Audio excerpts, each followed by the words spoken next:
If you've been to this channel, you know that one of my favorite characters of all time is Mega Man. Whether that's the OG version, the X version, or pretty much any other iteration. A brief history of my time with Mega Man: I played the original games as a kid. Then when X came out, I was floored. What an excellent game. Go check out my video to get my full thoughts. Even though I loved that game, I had never played another game in the series, so I decided to try them out. Let's get into what I think of Mega Man X3. Continuing the story from the first two games, you follow X as he is dealing with a new set of Reploids controlled by a brand new antagonist, Dr. Doppler. You'll fight your way through 8 different stages, taking out Reploids and gaining their power. All very typical for a Mega Man game. What I like about X3 is the amount of secrets to find. Every Mega Man game has them, but compared to X2, X3 has more and they are cooler. The developers have iterated on the power-ups in every game. It's been really cool to see the progression. The first game gave you boots in order to dash, the second game allowed you to dash in mid-air, and the third game allows you to dash upwards. It opens up the levels and allows for some really cool design choices. There are, of course, body upgrades, helmet upgrades, and an upgrade for your X-Cannon.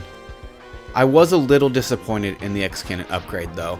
Once you acquire it, you're able to charge up 2 shots like the second game, but if you time it right in X3, the shots kind of combine and shoot forward, upwards, and downwards. It sounds really cool in theory, but it leaves you stationary and isn't excessively powerful. Something I was pleasantly surprised by was the music. Coming off of the low that was X2, X3 has a lot more memorable tracks. It still isn't as great as X1, but it did have me humming the tracks as I was playing. Music has always been a huge part of the Mega Man games, so I'm glad X3 lived up to the expectations fans have for the series. Another memorable aspect of X3 were the Reploids. They were a lot more memorable this time around. If you haven't already, you're going to notice a theme here. X3 is better in pretty much every single way compared to X2, but it doesn't quite reach the heights of X1. With that said, the Reploids in X3 are fun, memorable, and have cool mechanics. In typical Mega Man fashion, each boss has a weakness that you acquire from a different boss. So figuring out that puzzle was super fun. There is a fair amount of backtracking if you want to find everything, so you'll come to learn the stages pretty well. Which isn't a bad thing. The stage design and layout is head and shoulders above X2.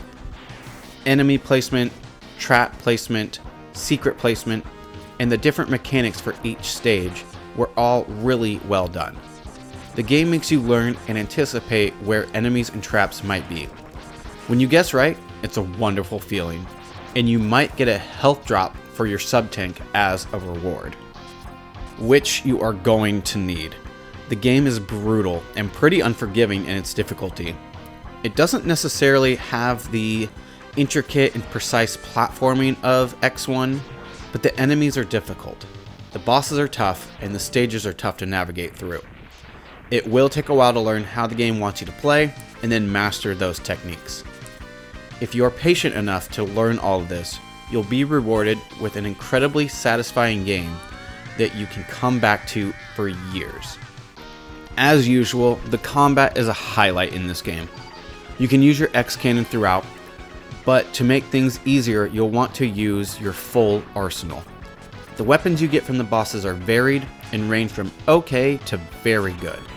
Some weapons are definitely better than others, but they all have their uses.